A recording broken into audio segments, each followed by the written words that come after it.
to the Angel Mystic podcast. I am super excited you are listening because this is where spiritually open minds can come together to explore the wonders of angels, spiritual connections, and the art of manifesting. Hosted by me, Amanda Tooke, the Angel Mystic, your spiritual midwife to help you on your journey to a fulfilling and happy life. You may have seen me on ITV, Channel 4, or even in Fate and Fortune magazine. In each episode, we will delve into the mystical world of angels, offering you insights, guidance, practical tools to deepen your connection with the upstairs so that you can find inner peace, happiness, joy, and create the life that you want.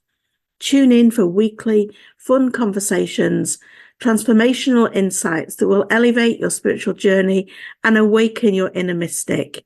Please hit subscribe now as we embark on a transformational adventure with the Angel Mystic podcast. Welcome to the Angel Mystic podcast. Hello, if you are new or even if you've been here many times before, because let's be honest, this is episode 124. So there's a lot of content in here that you can get stuck into to help you on your journey.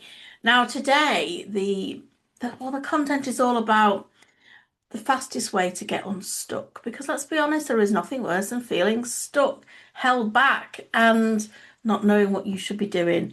So let's delve into that today. And I want to ask you a question that might sound simple on the surface, but actually it's incredibly revealing. And the question is this: how good are you at asking for help?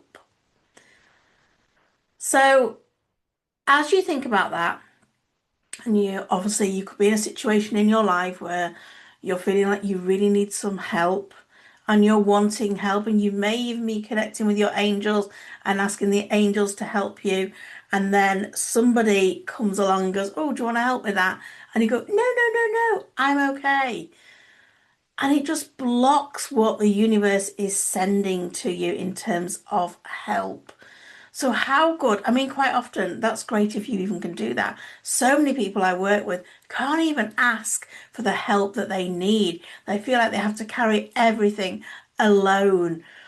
So let's delve into this a little bit more. And what are we, not thinking about when we are asking for that help? What are we not telling ourselves?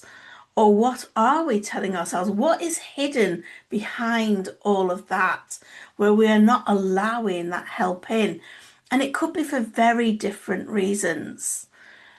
Those people that can ask for the help, great. Are you comfortable saying those words? Can you reach out?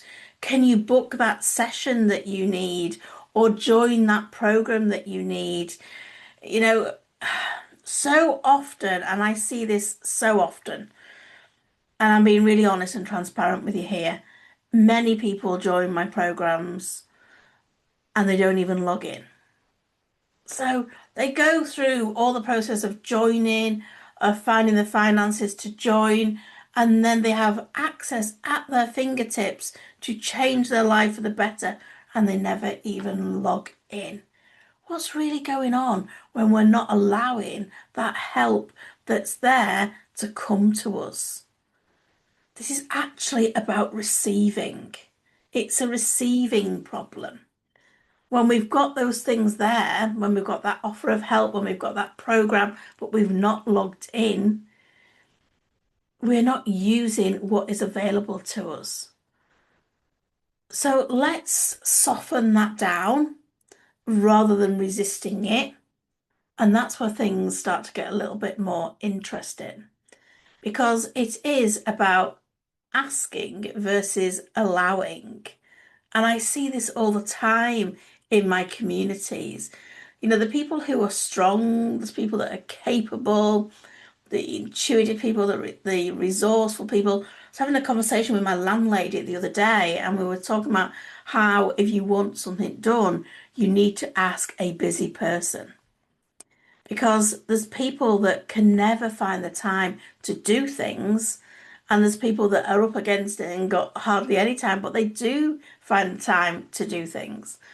So There is also the people who are used to figuring it all out on their own. I'm one of them. I will not tell anyone when I'm going through something because I just have to figure it out for myself. I have to get to the end and then I will talk about it openly. But in the thick of it, I need to sort it myself. So, I'm not pointing the finger of blame here at anyone. I'm just very aware of who I am, what I'm about, how I operate in life. And I am getting better at asking for the help that I need. I can always remember years ago, back in the day when I only used to do my accounts at the end of a year. And I had this big bag of accounts. It's probably every accountant's nightmare where somebody walks in with a carrier bag full of everything for the whole year and just shakes it out on the desk. Well, I was one of those, and I had all my receipts and all my invoices and bank statements and everything. And it was a bit of an overwhelmed job, and I knew I had to get it done because there was a deadline looming. And I was asking the angels for help. Oh, please help me get this sorted. Please help me get this sorted. And my mum came round. She went, "Do you want me to help you with that?" And I could have so easily said, "No, no, no, I'm fine." But I went, "Yes, please." And we sat and we worked out everything in date order and everything and got it all sorted. So there are people out there that have been the helper for so long, the supporter, the one that holds everything together. When they finally ask for that help, there's a part of them that still says, "Oh, I don't want to be a burden. Don't want to make anything worse for other people. I don't want to rely on anyone too much. I should be able to do this for myself." All that negative talk that we have going in our heads. And then the help arrives and we keep it at, arm's length. We push it away. If this is you, I've been there. And there's nothing wrong with that. There's nothing wrong with you. This is a pattern that is coming from being self-sufficient for a very, very long time.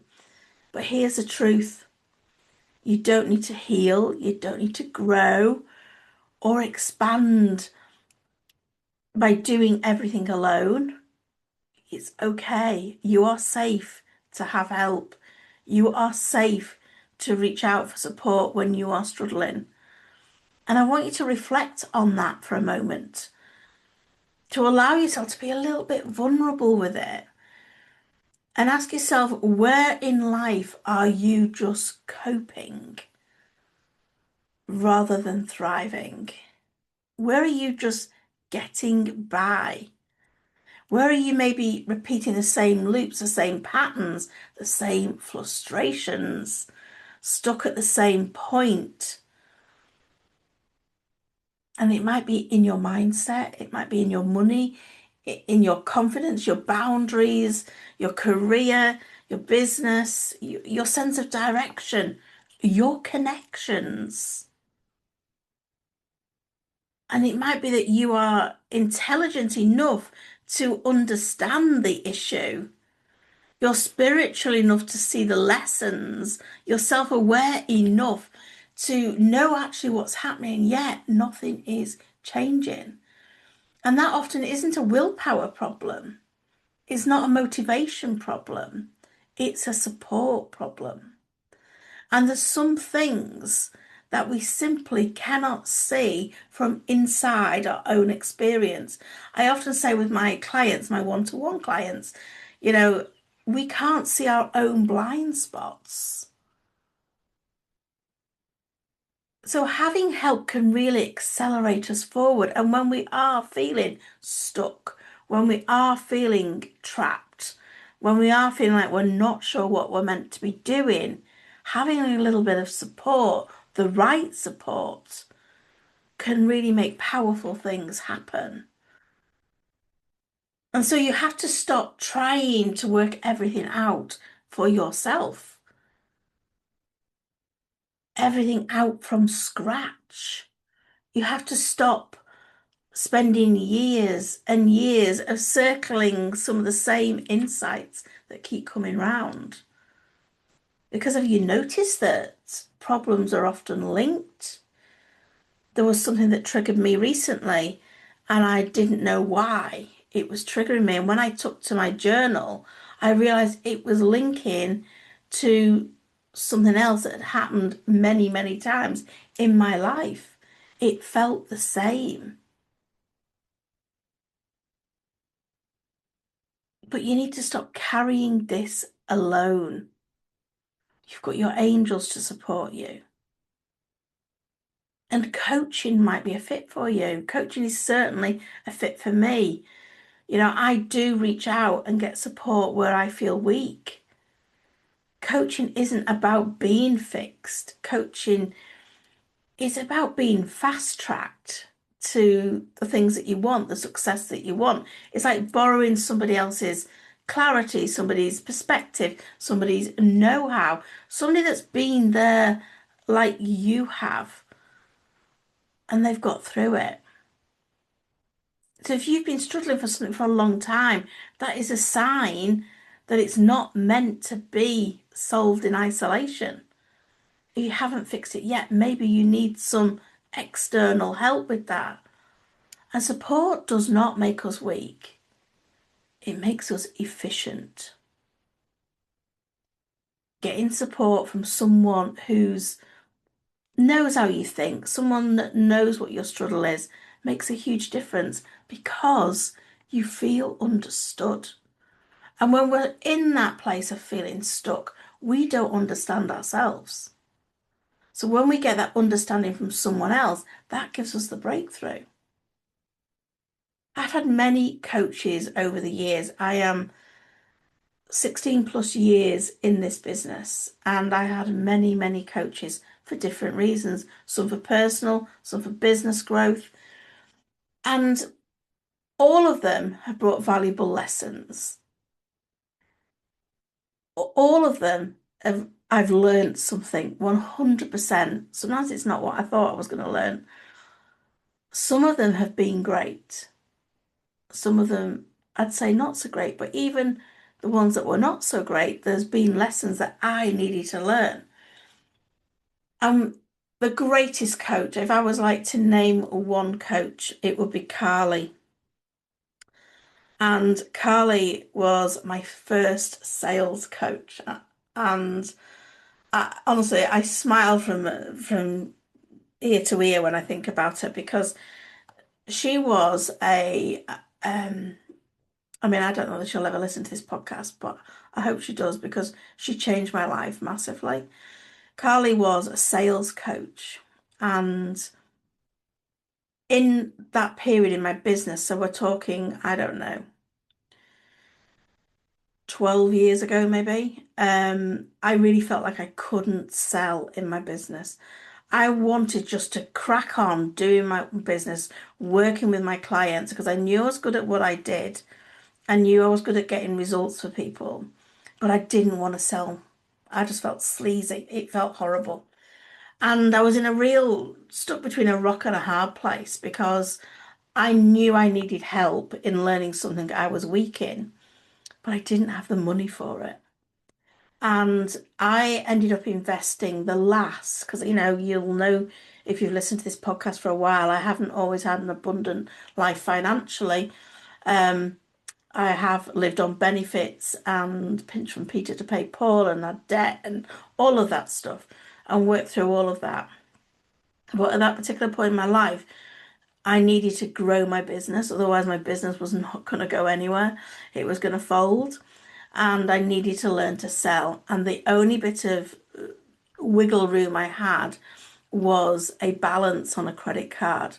And weirdly, the balance I had left on the credit card was the amount that this course was. So it was almost like a sign. And I can remember investing in it and speaking to her and saying, well, if it doesn't work, if I don't learn to sell with you, I'm going to be back on benefits again. It's got to work. And boy, did it work. It honestly, the return on the investment was incredible because it's transformed. And do you know what? I actually really like sales now. I can say that honestly. I don't feel the sleazy. I'm making an offer. If somebody wants to take it up, that's great. I know I'm awesome at what I do. I know I get results for clients, and I love supporting people in that way. And that coaching changed all of that for me. Absolutely amazing. So the real block isn't about asking. Well, let me tell you as well, when I did invest with Carly, I was so nervous, so nervous. Like my knees felt like they were knocking, like, oh my goodness, this is the last of the money that I have available to me. It's on a credit card balance, for goodness sake, what is going on? But honestly, as scary as it felt, it really, really did pay off. And I can remember telling her that. And she told me the story when she invested with a coach. And I don't know what her coach was about, but um, she was equally as scared in investing. And she, it was back in the day when you could get money out the bank dead easily. She crashed her car going to get the money out the bank to pay this person for this coaching. That's how nervous she was. So, on the other side of fear is always what we want, isn't there? And, the real block isn't really in the asking. It isn't really in you know, the reaching out. The real block is in trusting ourselves. And I think, for Carly, investing in her coach, for me, investing in Carly, for my clients, investing in me, the real block is trusting ourselves that we can fully receive what we're going to be getting, to show up honestly, um, and to be able to go to that uncomfortable place, to be coachable, to allowing someone to see you wobble, to be vulnerable, and let the identity of always coping and always got our stuff together drop away and be in that vulnerable place. And that can really feel like a bit of a relief when we do that, when we can just let our guard down and talk about what's really going on for us. The angels are tickling my nose again. Um, that's the ease. And with that ease comes that breakthrough, comes that movement. And I think it is particularly indulgent having that regular session each week. Mine are on Zoom, but it feels refreshing. It feels indulgent that we can just talk about ourselves and talk about how we're feeling. Because as women, we are so often busy taking care of everyone else, and having someone that's going to hold you accountable makes you do the work. My one-to-one coaching clients always get a more profound result than the self-study version, and the content is pretty much similar. But the biggest breakthroughs come from the one-to-one work. Because, as I said before, we cannot see our blind spots. But I'm like a blockage clearing ninja with my clients. I can see the blind spots. I can see the excuses. The angels are doing it again. The excuses that, you know, we make to ourselves. And I won't let my clients settle for that because I want the best for them. And I go out of my way to make it happen.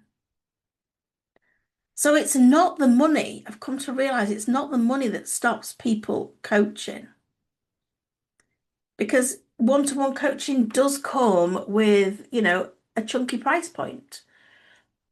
It's the lack of trust they have in themselves. Will it work for me? Will I do the work? And yes, you will if you're working with me, because I'll make sure that you do. I'm results driven. I get a buzz from the messages when you go, oh my goodness, this has happened.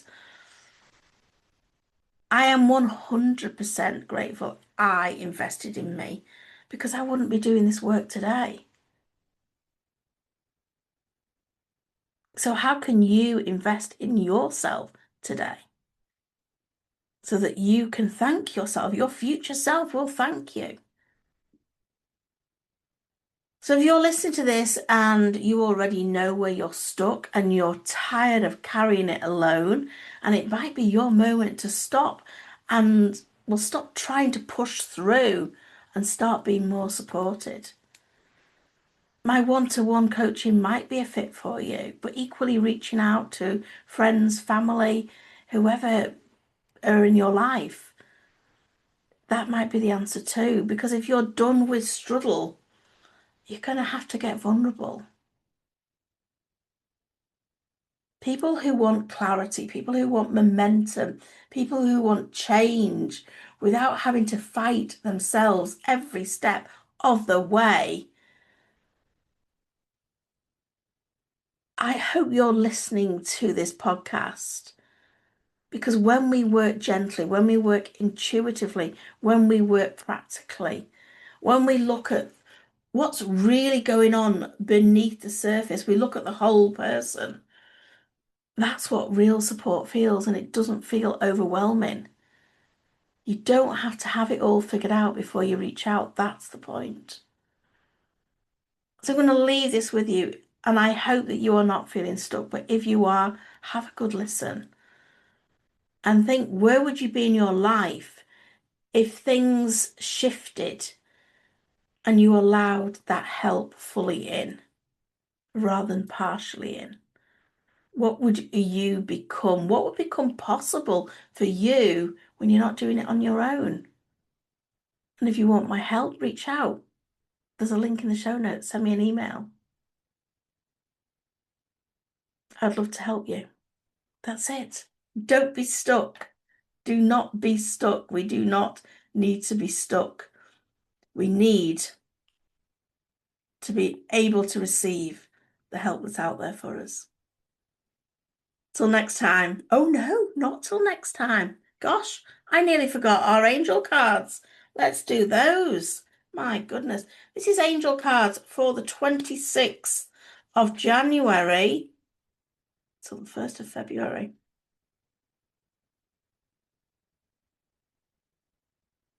Ooh. Okay. 3, 4, 5, 6, and 7. Monday. It's very apt given what we've been talking about. It is the forgiving card. So if you are listening to this, know that on Monday, the 26th of January, forgiveness is the message. This really feels like forgiving yourself and not addressing it sooner. Do also look for rainbows as one of your signs. Yeah, this is not about forgiving anyone else. This is about forgiving yourself for not allowing into your life what you need. Tuesday, it's the organised card. This feels like the day to declutter in some sort of way. Declutter a drawer, bottom of your handbag, whatever's going on. Small place. Start with the decluttering. You need to, I always say, like, decluttering is a precursor for any manifesting that you want to do. It's the preparation work. So where do you need to declutter? Also, if you're wanting to move house, this is the day to press forward on that in some shape or form. Wednesday, it's the decision card, and this means that we haven't got enough clear energy. We're in the land of doubt. We are like, oh, I'm not sure. How could this happen? We're doing the job of the universe. It's all getting muddled and murky, and it needs to get real clear and clarity and make a decision on what you want and jolly well go for it. Thursday, it's the boundaries card. Make sure that you are setting some appropriate boundaries with yourself. This is where boundaries start.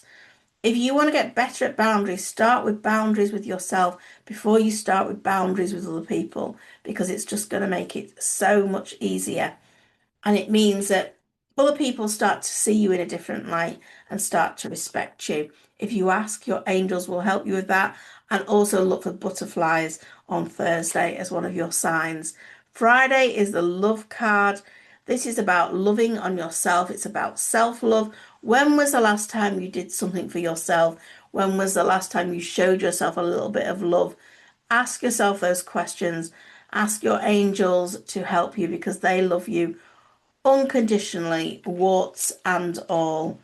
As we move into the weekend, Saturday feels, I'm going to say, some things are coming back up from the past that you haven't fully got rid of and healed because it's the blockages card. And that's how this card's making me feel. It's like, oh, not this again. Something is coming back around. So make sure you address it, put it to bed once and for all. Look out for sparkly lights at the corners of your eyes. And here we are for Sunday. It's a guardian angel card. What a beautiful reminder that you are not alone, for your angel can't help you unless you ask. So what are you asking your angel for to help you with today? You know, in my journal, that is one thing I do every day, is I write to my angel and I ask them to absolutely help me with, and I list what I need help with. It's all in the manifesting journal. If you've not got one, you could take a look at that. They're on Amazon and they're on my website. That is it. That is it for the week. Have a wonderful week. Don't forget your angel is just an ask away, and I will see you back really soon. Bye for now. I hope you've enjoyed this episode. If so, please hit follow and share my message by sharing with your friends. It would be amazing if you can leave a review. All this will help, and it activates the universal law of the more you give, the more you receive. So it's a win-win.